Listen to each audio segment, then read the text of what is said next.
எல்லாரும் எப்படி இருக்கீங்க? நேத்தி நம்ம ஆர்சிபி vs எஸ்ஆர்எச் மேட்ச் முடிஞ்சிருக்கு. விராட் கோலி ஒரு தாண்டம் ஆடி இருக்காரு நேத்தி. 68 நாட் அவுட் ஆடி இருக்காரு. அதை பத்தி என்ன நினைக்கிறீங்கன்னு கமெண்ட்ல போடுங்க. ஓகே, சொன் நம்ம நேத்தி நினைச்ச மாதிரி எஸ்ஆர்எச் ஜெயிக்கல. நம்ம தீபக் சொன்ன மாதிரி ஆர்சிபி தான் ஜெயிச்சிருக்கு. அவரோட ஃபீலிங் என்னன்னு கேட்போம். சொல்லுங்க தீபக். நிஜமாலே எனக்கு ரொம்ப சந்தோஷமா இருக்கு. ஆர்சிபி கண்டிப்பா நான் சொன்னேன், கண்டிப்பா தான் ஆர்சிபி தான் ஜெயிக்கும்னு. கண்டிப்பா விராட் கோலி பெர்ஃபார்ம் பண்ணுவாருன்னு நான் சொன்ன மாதிரி விராட் கோலி ஆஃப் செஞ்சுரி அடிச்சு அவர் திரும்பி கேஸ் மாஸ்டர் ப்ரூவ் பண்ணாரு. 180 மேல ஸ்ட்ரைக் ரேட்ல பயங்கரமா சேஸ் பண்ணாரு. நேற்று ஒரு 200 பிளஸ் டோட்டல் சின்னசாமியில், அதுவும் ஒரு high octane thriller game, opening game of IPL. நிஜமாலே I was mesmerised by his performance. I love the game. But எஸ்ஆர்ஹெச்சும் ஃபைட் பேக் பண்ணாங்க. பட் இருந்தாலும் அவங்க பவுலர்ஸ் எல்லாரும் ரன் மிஷின்ஸா இருந்தாங்க. யாருமே பெருசா விக்கெட்ஸ் எடுக்காதது ஒரு பெரிய நெகட்டிவா தெரிஞ்சுது. பட் அதே சமயம் அவங்களோட பேட்டிங் ஆர்டரே பயங்கரமா கொலாப்ஸ் ஆயிடுச்சு. ஓப்பனர்ஸ் பெருசா கான்ட்ரிபியூட் பண்ணல. மிடில் ஆர்டர்ல அனிகேத் வர்மாவை தவிர பெருசா யாரும் கான்ட்ரிபியூட் பண்ணல. இதனாலே அவங்களோட ஒரு பேட்டிங் பேலன்ஸும் இல்ல. இஷான் கிஷன் ரொம்ப நல்லா விளையாடினாரு. கேப்டன்சி டெபியூ நிஜமாலே பாராட்டணும். 80 ரன்ஸ் அடிச்சாரு 38 பால்ல, 235 ஸ்ட்ரைக் ரேட். பாராட்டணும் கண்டிப்பா. அனிகேத் சர்மா கடைசி 4 ஓவர்ல டெத் ஓவர்ஸ் நல்ல ஒரு ஃபினிஷர் கொடுத்தாரு. அவர் கொடுத்த ஃபினிஷ்னால தான் டோட்டல் 190 மேல 190 வருமானு நான் யோசிச்சேன். பட் எப்படி எடுத்துட்டு வந்துட்டாங்க. ஒரு ஸ்டேஜ்ல அதான் கண்டிப்பா எஸ்ஆர்எஸோட பேட்டிங் இன்னும் ஒர்க் டூ பண்ணணும். ஹண்ட்ரட் கிராஸ் ஆயிடுச்சு ஒரு ஸ்டேஜ்ல. பவுலிங் இன்னும் கொஞ்சம் நிறைய ஒர்க் பண்ணணும்னு நான் நினைக்கிறேன். நம்ம ஃபர்ஸ்ட் அவங்க பிளேயிங் லெவனை பார்ப்போம். அவங்களோட பிளேயிங் லெவன்ல பவுலர்ஸ் விக்கெட் எடுக்க முடியாத பவுலர்ஸ் யாருமே இல்லை. எல்லாருமே ரன் கொடுக்குற பவுலர்ஸ் தான். ஹர்ஷல் பட்டேலா இருக்கட்டும், உனட்கட்டா இருக்கட்டும், டேவிட் பெயினை நியூ பால்ல யூஸ் பண்ணிருக்கணும். 100ல நியூ பால்ல வேற லெவலா போட்டிருக்காரு. அவரை எடுத்துட்டு எங்க டெத்துல போட விட்டுட்டு இருக்காங்க 3 ஓவர். எங்க யாரும் யூஸ் பண்ணோனே இல்ல. நிதிஷ்குமார் ரெட்டி ஃபர்ஸ்ட் ஓவர் போடுறாரு இதெல்லாம் ஓப்பனர்ஸ்க்கு எங்க போய் பாட சொல்ல. மாட்டேன். யா யா யா. அதுக்கப்புறமா படிக்கல் வேற லெவலா ஆடுறாரு. அவர் வேற ஜேக்கப் எக்ஸப்ஷனல் பெத்தல் பேட்டிங். ஆடுவாங்கன்னு பார்த்தா ஜேக்கப் பெத்தல் எதுக்கு தான் நான் அதுக்கு படிகள் தான் நான் ருத்ரதாண்டவம் அவர் ஆட்ட போறாரு. விஜய் டூ எயிட்டி ஹசாரேல செகண்ட் விட்ட ஃபார்ம் அவர் ஐபிஎல்ல திரும்பி கண்டினியூ பண்றாரு. 280 செகண்ட்ல அவர் ஆட்ட போறாரு. நம்ம சொன்ன ரெண்டு in fact 12 to 20 batting spinners economy ரெண்டுமே ஆர்சிபி ஜெயிச்சாங்க. ஆர்சிபி லாஸ்ட் 9 ஓவர்ஸ்ல எஸ்ஆர்எச் 111 ரன்ஸ் அடிச்சாங்க. ஆர்சிபிக்கு தேவையே இல்லை, ஏன்னா 11 ஓவர்லயே 140 அடிச்சிட்டாங்க. மிச்ச 9 ஓவர்ஸ்ல 60 ரன்ஸ் தான் அடிக்கணும். அதனால அவன் ஃபேக்டரிக்குள்ளேயே அவங்க போல. ஸ்பின்னர்ஸ் எக்கானமி 5 ஓவர்ல 54 ரன்னு. ஆர்சிபி ஸ்பின்னர்ஸ் அவங்க 3 ஓவர்ல 35. இவன் 11 எக்கானமி, அவன் 10.5 எக்கானமி. அதுலயும் ஆர்சிபி தான் டேக் பண்ணியிருக்கான். அசால்ட்டா ஜெயிச்சிட்டான். எஸ். இத சொல்லுங்க இத சொல்லுங்க தீபக். அந்த ஹென்ரி கிளாசனோட கேட்ச் எப்படி இருந்தது? அது எனக்கு என்னமோ சிக்ஸ் மாதிரி தான் இருந்தது ஆக்சுவலா. ஆக்சுவலா உண்மையா சொல்லணும், எனக்குமே அது சிக்ஸ் மாதிரி தான் தெரிஞ்சது. பட் அதுல ஏதாவது ஃபிக்ஸிங் பண்ணிருக்காங்களா அப்படிலாம் கேட்டீங்கன்னா எனக்கு எல்லாம் தெரியல.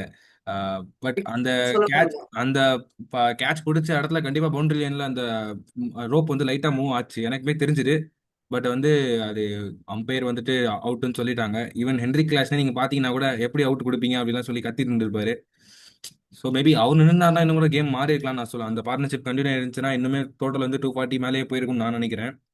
But anyways he got out. And Phil Salt கண்டிப்பா நேற்று அவர் சூப்பர் எக்ஸப்ஷனல் ஃபீலிங் பண்ணாரு. கண்டிப்பா பாராட்டணும்.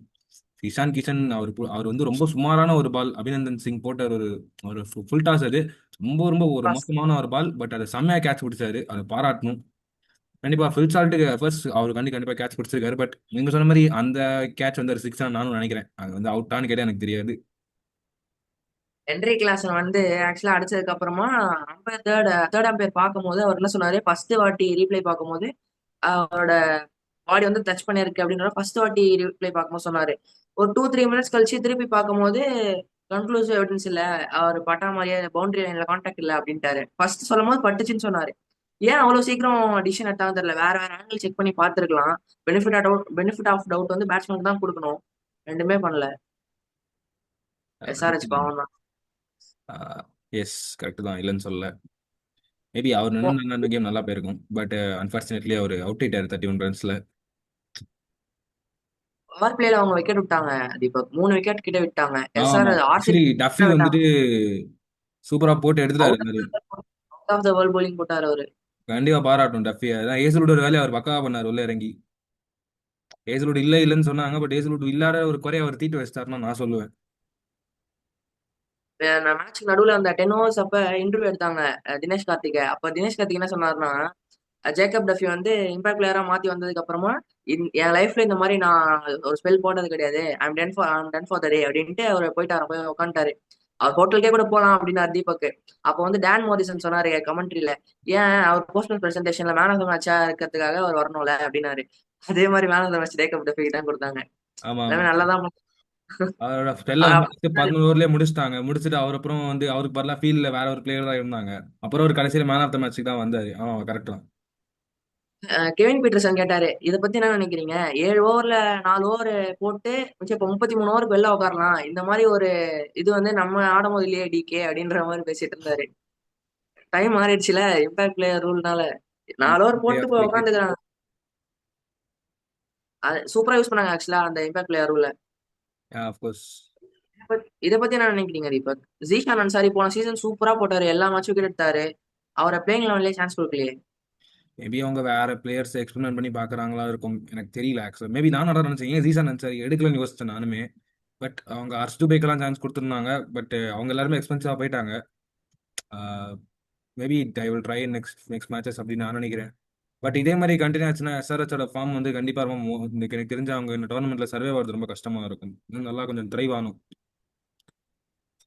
அது ஒரே ஒரு விஷயம் தான் தீபக், அந்த பவர் பிளே அவங்க விக்கெட் விடாம இருந்தாங்கன்னா எஸ் எஸ் இவங்களுக்கு எஸ். வேற level போயிட்டு இருப்பாங்க ஆக்சுவலா. பவர் பிளேல 3 விக்கெட் விட்டாங்க.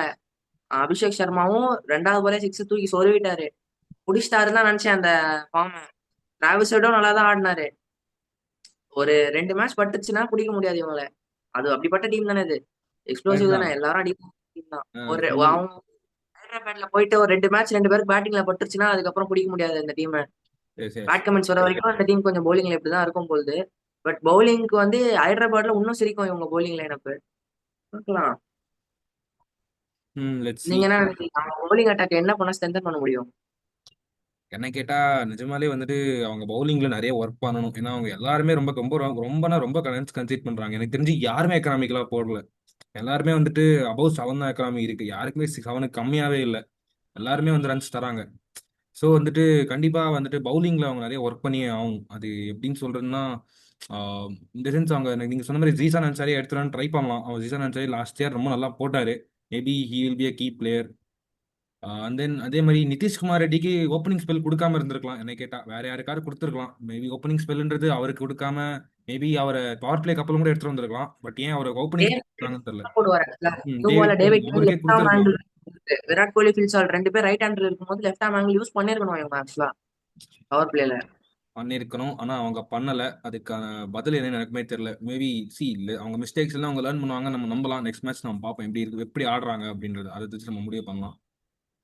ஒரு பிளான்ல போயிருக்காங்க. இந்த ஜெயிச்சிருந்தா நம்ம வேற மாதிரி பேசிருப்போம், தோத்துட்டாங்கன்றனால இப்படி பேசுறோம். நெக்ஸ்ட் மேட்ச் இதே பண்ணி அவங்க ஜெயிக்கலாம். நீங்க ஓகே எஸ்ஆர்எச் ஃபைன். சப்போர்ட்றீங்க, அதனால அப்படி பேசுறீங்க. நான் ஆர்சிபி சப்போர்ட்றீங்க. ஆர்சிபி நேத்து ஜெயிச்சிருச்சு கைஸ். விராட் கோலி வந்துட்டாரு கைஸ். நீங்க விராட் கோலி வந்து பார்க்க ரஷ்டியா தெரியுறாரு. அவர் கொஞ்ச நாள் ஆடல என்னென்னமோ சொன்னீங்களே. அவர் வந்தாரு, அடிச்சாரு, சேஸ் பண்ணாரு, போயிட்டே இருந்தாரு. பாத்தீங்கல்ல, நான் சொன்னேன் இல்லையா 973 இன் டேஞ்சர். நீங்க வேணா பாருங்க, அவர் திரும்பி பீக்கு வருவாரு. நான் சொல்றேன் நடக்கும். அடுத்த 4 மேட்ச் பாருங்க, வேற லெவல்ல ஆடுவாரு.